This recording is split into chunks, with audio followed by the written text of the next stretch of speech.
안녕하세요. 2021년을 맞이하여 새롭게 시작하는 어쩌다 마주친 클래식 첫 번째 시간으로 올해 탄생 100주년을 맞이한 아르헨티나를 대표하는 작곡가이자 누에보 탱고라는 새로운 장르를 개척한 인물인 아스토르 피아졸라의 생애와 그의 대표곡에 대해 이야기를 나눠볼까 합니다. 오늘의 이야기를 함께할 게스트로 피아니스트 이영교 씨를 모셨습니다.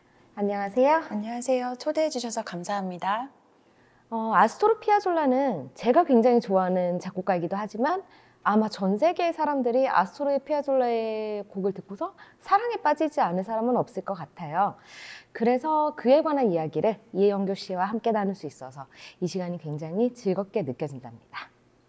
아스토르 피아졸라의 이야기를 시작하기 전에 2014년 소치올림픽 때 김연아 선수가 연기했던 곡이 어떤 곡인지 혹시 기억하시나요?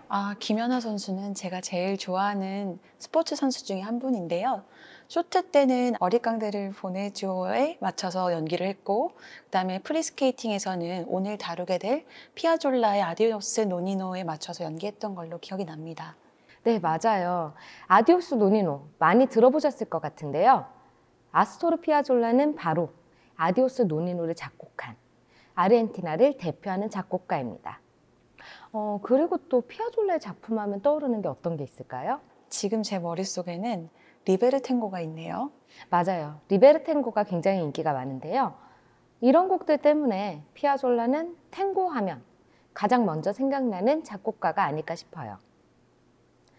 아스토르 피아졸라의 탄생 100주년을 맞아서 그의 일생을 함께 이야기해 볼까요? 피아졸라의 사진 혹시 보신 적 있으신가요? 네, 정말 많이 봤었는데 피아졸라의 사진을 항상 보면 반도네온이라는 악기를 들고 있는 것을 볼 수 있습니다. 사실 저희가 외형적으로 봤을 때는 우리가 쉽게 생각하는 음악가의 모습과는 조금 거리감이 있는데요. 마치 영화의 대부와 같은 그런 느낌을 많이 받았습니다.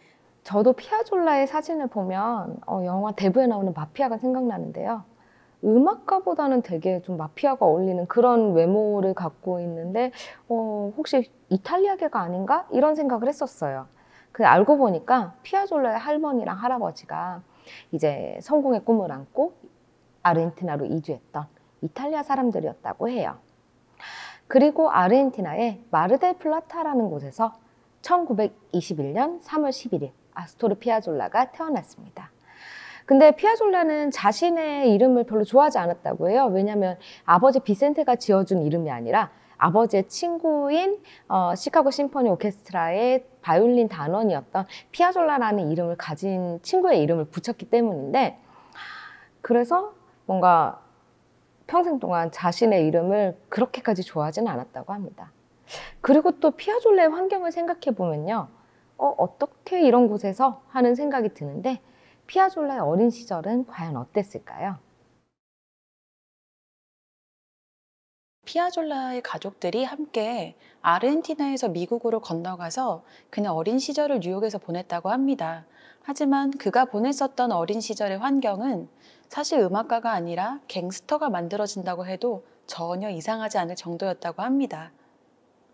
친구랑 싸우기도 하고 또 거리에서도 싸우고 학교에서 퇴학도 당하고 갱단에 들어가기도 하면서 정말 터프한 유년기를 보냈다고 하는데요. 아이러니하게도 피아졸라는 이 미국에서 살았던 이 시기에 외부에서 음악적인 영향을 많이 받았다고 합니다. 어린 시절에 피아졸라 앞에 보이는 건 악보가 아니라 싸움이나 총밖에 없을 것 같아요. 그런데 대체 어느 것이 그 와일드했던 피아졸라를 음악으로 이끌게 되었을까요? 그것은 1929년에 미국이 대공황을 맞아서 가족들이 다시 아르헨티나로 돌아가게 됐었는데요. 그때부터 이제 피아졸라가 반도네온을 본격적으로 배우기 시작했다고 합니다.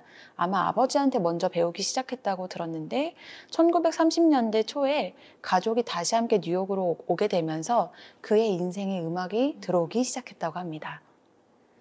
그렇지만 겨우겨우 아까 말씀드렸던 것처럼 친구랑 싸우고 퇴학당하고 하다 보니 겨우겨우 학교를 졸업했었던 피아졸라는 무대가 아닌 사실 뭔가 링이 어울리는 복서와 같은 존재라고 할 수 있는데요. 상당한 운동신경을 갖고 있었고 심지어 갱단에 들어갈 정도였다고도 합니다. 들어보니까 굉장히 무시무시한 것 같아요. 저도 찾아보니까 실제로 피아졸라의 친구 중에 복서가 있었더라고요. 근데 그 피아졸라가 반도네온 신동으로 소개돼서 연주를 할 정도였다고 하는데 사실 상상이 잘 가지는 않아요. 그런데 이때 정말 중요한 만남이 있었어요. 사실은 피아졸라는 뉴욕 뒷골목에서 총을 쏘고 다녔을지도 모를 그런 인생으로 마감을 지었을 수도 있는데, 그때 만났었던 사람이 옆집에 살았었던 헝가리 출신 피아니스트 벨라 윌다입니다. 벨라 윌다는 어떤 사람이었나요? 그분은 정말 많은 음악가들과 인연이 있는데요. 벨라 윌다는 라흐마니노프의 제자였던 그런 헝가리 출신의 피아니스트이고, 피아졸라가 벨라 윌다가 연주하는 바흐에 푹 빠지면서 클래식 음악의 매력을 느끼게 되었다고 합니다. 그래서 피아졸라가 나에게 가장 음악적으로 영향을 준 그 스승으로서 꼽았던 인물이기도 합니다. 피아졸라가 그 벨라 윌다가 연주하는 바흐의 이제 매력을 느끼게 되면서 나중에 이렇게 얘기했다고 해요. 나는 바흐를 사랑하게 되어서 제정신이 아니었다라고 말했다고 하는데 그렇게 클래식 음악을 만나게 된 피아졸라가 이제 그 뒤로 어떤 길을 걸었는지 더 들어볼 수 있을까요? 네. 사실 피아졸라의 아버지는 피아졸라에게 탱고 음악을 들려주면서 많이 알려주고 싶었다고 합니다. 하지만 클래식과 또 뉴욕의 그런 재즈에 많이 빠져 있었던 그에게 탱고는 그렇게 매력적인 음악이 아니었다고 합니다. 반도네온 연주자로 또 신동으로서 그렇게 활동하면서 탱고보다는 본인 자체는 다른 음악을 하기를 원했던 걸로 알고 있습니다. 그럼 언제 탱고가 피아졸라의 영혼을 사로잡았던 걸까요? 아마도 이제 피아졸라가 다시 아르헨티나로 돌아가서 음악 공부를 시작하고 또 탱고 밴드 연주를 들으면서 서서히 아마 자연스럽게 탱고의 세계로 빠져들었지 않았을까 생각이 드는데요. 이때 또 다른 중요한 인물이 나타나게 되는데, 그분은 바로 오늘날 쇼팽 연주로 유명한 피아니스트 아르투르 루빈스타인이라고 합니다. 아르투르 루빈슈타인은 지금 말씀하신 것처럼 쇼팽 스페셜리스트로도 유명하지만 굉장히 여러 음악가를 발굴했던 인물로도 유명해요. 그런 루빈스타인과의 만남이 피아졸라에게 어떤 영향을 주었나요? 루빈스타인은 어떻게 보면 다리와 같은 역할이 됐던 것 같은데요. 피아졸라가 루빈스타인에게 자신이 작곡한 곡을 들려주었었고, 그 연주를 들었던 루빈스타인이 아르헨티나에서 가장 저명한 뮤지션이었던 후안 호세 카르토스를 소개해줬다고 합니다. 카르토스가 또 거기에서 나아가서 알베르토 히네스테라를 소개해주면서 피아졸라는 히네스테라에게서 음악의 기초를 배웠다고 할 수 있습니다. 저에게도 이제 히나스테라는 아르헨티나를 대표하는 이제 피아졸라와 또 다른 20세기 클래식 작곡가이기도 한데요. 이런 히나스테라에게 음악을 배울 수 있도록 한 루빈스타인은 피아졸라에게 아마 귀인 같은 존재가 아니었을까 싶어요. 그렇죠. 그리고 이 시기에 탱고가 호황을 했었다고 합니다. 피아졸라는 트로일로라는 인물이 만든 탱고 밴드에서 연주 활동을 하면서 또 편곡 작업을 하긴 했었는데, 음악적으로 가치관이 맞지 않아서 많이 충돌을 했었다고 합니다. 어떤 이유로 서로 충돌했을까요? 탱고를 바라보는 관점이 가장 큰 차이였던 것 같은데요.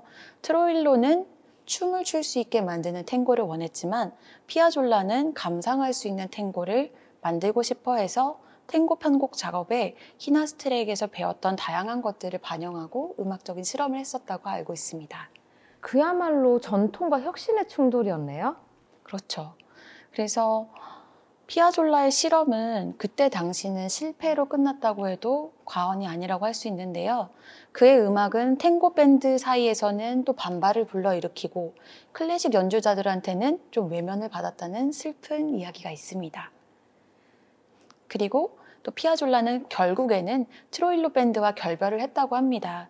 하지만 그에게는 또 다른 새로운 만남이 기다리고 있는데요. 새로운 만남이라니 이번에 만난 사람은 또 어떤 사람이었나요? 이번에 만난 사람은 현대 음악의 어머니라고 불리는 나디아 블랑제입니다. 피아졸라가 자신의 곡 심포니 부에노스아이레스로 파비엔 세피츠키 대회에서 1등을 차지하면서 1년간 프랑스 정부의 장학금을 받게 되면서 반도네온을 챙겨서 파리로 유학을 가게 되는데요. 그때 만났었던 사람이 바로 나디아 블랑제입니다. 나디아 블랑제는 저희가 알고 있는 그 인상주의의 또 포레 작곡가의 제자이기도 하고, 미국 작곡가인 아론 코플랜드를 길러낸 스승이자 또 스트라빈스키의 친구였다고도 합니다. 그래서 이제 피아졸라의 인생을 송두리째 바꾼 그에게 있어서는 세 번째 스승이자 어머니와 같은 존재라고 할 수 있습니다. 나디아 블랑제는 사실 이제 그 클래식 음악을 연주하는 사람들한테는 이제 좀 이제 현대 작곡가로 비춰질 수 있는데, 또 알고 보니까 이렇게 되게 많은 현대 음악 작곡가를 만들어낸 그야말로 이제 정말 어머니라고 불릴만한 스승이었던 것 같아요. 그런 나디아 블랑제가 피아졸라에게 어떤 영향을 주었을까요? 그의 음악에 있어서 작곡은 훌륭하지만 감정이 없다라는 평가를 많이 했다고 합니다. 제가 그런 말을 들었으면 나디아 블랑제 앞에서 울었을 것 같아요. 맞아요. 사실 나디아 블랑제는 피아졸라한테 어떤 음악을 다룰 줄 아냐고도 물어봤었고, 그때 피아졸라의 대답은 저는 탱고를 다룰 줄 압니다, 이렇게 얘기를 했었대요. 하지만 블랑제가 생각했었을 때 피아노라는 악기는 탱고에 어울리지 않다고 생각을 했어서 너가 다룰 수 있는 악기는 무엇이니? 라고 물어봤다고 합니다. 그때 대답은 당연히 반도네온이었다고 하죠. 그래서 블랑제는 피아졸라에게 연주를 시켰고, 또 그의 연주를 들었었던 블랑제는 이거야말로 피아졸라야, 절대 탱고를 그만두지 말게라고 당부를 했다고 합니다. 그래서 우리가 알게 되는 그런 새로운 탱고 작곡가인 피아졸라가 탄생하게 됐네요. 그렇죠. 나디아 블랑제에게서 큰 동기를 받고 또 자신감을 회복했었던 피아졸라가 이 시기에 많은 곡을 작곡하고 또 음반을 발매하게 되면서 유럽에 그 이름이 널리 알려지게 되었다고 합니다. 우리가 보통 피아졸라 하면 이제 리베르 탱고가 사실 제일 많이 떠오르긴 하는데, 이때 이제 유럽에 알려지게 되면서 그때 당시에 작곡했던 곡들은 어떤 곡이었나요? 대표적인 곡으로 볼 수 있는 것은 브라운과 블루, 또 피카소를 대표적인 곡으로 볼 수 있는데요. 이 곡들이 피아졸라의 이름을 알리게 됐었던 계기가 되었던 작품이라고 합니다. 혹시 피카소라면 그 우리가 생각하는 그 화가 피카소 맞나요? 그렇죠. 그러니까 되게 바흐를 존경했던 피아졸라가, 제가 언뜻 들었을 때는 그 바흐에 관한 곡도 좀 이렇게 작곡을 했었다고 해요. 근데 이 시기에 이렇게 그런 화가에게 헌정하는 곡을 작곡했다니 되게 놀라울 따름입니다. 그렇다면 되게 유럽에서도 유명했던 피아졸라인데 조국 아르헨티나에서도 굉장히 인기가 많았을 것 같아요. 이게 아쉽게도 그렇지는 않았습니다.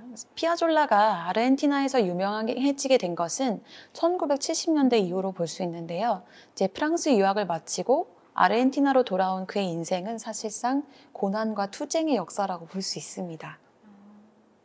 클래식과 재즈의 음악 언어를 탱고에 도입하고자 상업성과 절대로 타협하지 않았었던 것이 그의 음악인데, 그러자 보니 누에보 탱고라는 새로운 장르가 나타나게 되었고, 하지만 그의 그런 실험 정신이 아르헨티나인들한테는 너무 생소했었던 걸로 전해진 것 같습니다. 그러니까 우리나라 같은 경우로 치면 이제 국악이랑 다른 음악을 접목을 시켰을 때 이제 전통적으로 뭐 우리나라 음악을 하시는 분들께는 이게 무슨 음악이야라는 그런 좀 반발을 일으킬 만한 그런 위치였겠네요. 피아졸라의 생을 지금 듣다 보면 거의 체게바라 같은 혁명가의 이미지를 보여주는 것 같아요. 네, 맞습니다. 그렇지만 또 따로 생각해 보면 항상 어떤 길을 새롭게 걸어가는 사람들의 길이 순탄하지 않았기 때문에 그 피아졸라가 전통적인 탱고 음악가에서 벗어나서 자신의 길을 개척했던 삶 역시도 순탄하지 않았을 것 같습니다. 맞습니다. 그래서 피아졸라는 고국 아르헨티나보다는 외국에서 또 유럽에서 미국에서 훨씬 인정을 받았다고 합니다. 그래서 어린 시절의 추억이 있었던 뉴욕으로 떠나 또 연주와 작품 활동을 이어나갔는데요. 다시 아르헨티나로 돌아왔을 때에도 정말 자신의 신념대로 음악 활동을 이어져 나갔고요. 그 다음에 그의 노력은 결국 결실을 마침내 맺게 됩니다. 그의 육체와 정신, 몸과 마음은 제발 좀 쉬고 싶다 했었을 텐데, 누에보 탱고의 작곡가로서 또 영화 음악의 작곡가로서 연주자로서 세계 곳곳에 공연을 하기도 했었고, 사실상 영화에도 카메오로 출연하는 일도 있었다고 합니다. 그야말로 엄청난 행보를 보인 인물 같아요. 마치 영화계에 찰리 채플린이 있다면 음악계에는 피아졸라가 있는 그런 느낌인데요. 자신이 추구하는 것에 대해서 확신을 굽히지 않고 작곡과 연주를 병행해 나간 피아졸라의 노력이 결국엔 빛을 보게 되면서 거의 대기만성의 아이콘이라고 볼 수 있을 것 같아요. 맞아요. 조국 아르헨티나에도 인정받게 된 우리 피아졸라는 그야말로 영광의 말년을 보냈다고 합니다. 그리고 1992년 7월 4일 탱고 음악의 현대 마스터이자 아르헨티나의 위대한 작곡가로 불렸던 우리 피아졸라는 눈을 감게 되었습니다. 피아졸라는 살아서도 이제 뭐 후반기부터 마찬가지지만 지금도 이제 지구 반대편에 있는 우리한테도 마음을 이렇게 깊게 울리는 매력이 있어요. 되게 파고드는 매력이 있다고 해야 될까요? 특히나 이제 올해 2021년에 피아졸라 탄생 100주년을 맞이하면서 전 세계에서 이제 해피 벌스데이 아스토르 하면서 이제 피아졸라의 탱고 음악을 계속 연주할 것 같은데 그의 음악에 대해서 어떻게 좀 간단하게 얘기할 수 있을까요? 피아졸라의 음악은 이제 클래식과 재즈뿐만 아니라 여러 장르를 탱고에 결합시켜서 치밀한 구성력을 또 가지고 있고요. 고도의 예술성을 지닌 작품이라고 할 수 있기 때문에 그는 완전히 새로운 탱고를 만들어낸 사람이라서 진정으로 모든 것을 해낸 아르헨티나인이라고 할 수 있고 그의 음악은 전 세계인들이 공감할 수 있는 음악이지 않을까 싶습니다. 진정으로 모든 것을 해낸 아르헨티나인이라는 평이 굉장히 인상 깊은 것 같아요. 피아졸라의 생애는 사실 더 파고들면 되게 재밌는 에피소드가 많을 것 같은데 오늘은 이제 피아졸라의 탄생 100주년이니까 인생에 대해서 조금 짤막하게 얘기를 해보고 이영규 피아니스트와 제가 이제 이 곡은 꼭 들어봤으면 좋겠다 하는 그 곡을 한 곡씩 서로 소개하는 것으로 오늘의 시간을 마무리해볼까 하는데요. 먼저 이영규 피아니스트께서 한 곡 추천해 주시겠어요? 저는 아까 말씀드렸던 것처럼 김연아 선수가 소치 올림픽에서 프리 프로그램으로 사용했었던 아디오스 노니노를 추천하고 싶습니다. 그러니까 이 곡은 특히 배경을 알게 되면 더욱더 감상하실 때 마음에 와닿으실 것 같은데요. 노니노는 피아졸라 아버지 비센테의 애칭이라고 합니다. 그래서 피아졸라는 아버지 비센테의 사망 소식을 들었을 때 이전에 작곡했었던 노니노를 바탕으로 해서 아디오스 노니노, 안녕 노니노라는 곡을 작곡을 했다고 합니다. 그리고 이 곡은 다양한 버전으로 수천 번 넘게 그 자신이 연주했었던 곡이라고 하는데요. 안녕 노니노라는 말처럼 말로 다할 수 없는 아빠에 대한 그런 그리움과 슬픔이 선율을 타고 흐르는 이 곡을 이 계절에 추천하고 싶습니다. 이영규 피아니스트께서 굉장히 그 아디오스 노니노라는 우리가 그냥 들었을 때 단순하게 슬프구나 하고 느꼈던 그 곡에 대해서 자세하게 설명해 주셔서 되게 오늘 이 강의를 들으시는 여러분들께서도 이 노니노를 한 번 더 들어볼까 하실 것 같아요. 저는 피아졸라의 곡 중에 무려 8년이라는 시간 동안 잠들어 있었지만 피아졸라의 예술성이 정말 집약되어 있는 르그랑 탕고를 오늘 추천하고 싶습니다. 연주 시간은 10분 정도로 꽤 길어요. 그런데 어떻게 보면 우리의 인생을 축약해 놓은 것처럼 다양한 모습을 보여주고 있는데요. 원래 첼리스트 로스트로포비치한테 이 곡을 헌정하려고 악보를 보냈습니다. 그런데 피아졸라에 대해서 잘 모르고 있었던 로스트로포비치는 악보를 보고 별다른 매력을 느끼지 않아서 그냥 좀 진지하게 보지 않았다고 해요. 그런데 8년 후에 이 악보를 발견해서 피아졸라의 재능에 놀란 로스트로포비치가 자신의 콘서트에서 이 곡을 연주하면서 이제 널리 알려지게 되었는데 심지어 이제 로스트로포비치는 이 곡을 연주했을 때 이제 그 반주를 맡았던 피아니스트가 마치 로스트로포비치가 이 곡을 정말 100% 너무 잘 알고 있는 너무 훌륭한 연주를 보여줬고 처음부터 이 곡을 다 아는 것 같았다라고 얘기를 했다고 해요. 이 곡은 정열적인 리듬과 그리고 가슴을 찢을 듯한 멜로디가 복합적으로 이어지면서 마지막에 굉장히 뭔가 쾅 하고 떨어지는 그런 종결을 갖고 있는데 이 르그랑 탕고는 첼리스트 요요마가 위대한 음악이라고 말한 것처럼 피아졸라의 작품 중에서도 가장 걸작이라고 부를 수 있을 것 같습니다. 아디오스 노니노와 르그랑 탕고는 영상 하단에 링크를 걸어드릴 테니까요. 이 영상을 보신 후에 음악을 같이 감상하시면 좋을 것 같습니다. 다음 시간에는 피아니스트 이영규 씨와 함께 피아졸라의 곡을 설명하고 연주하는 시간으로 다시 만나 뵙겠습니다. 감사합니다. 감사합니다.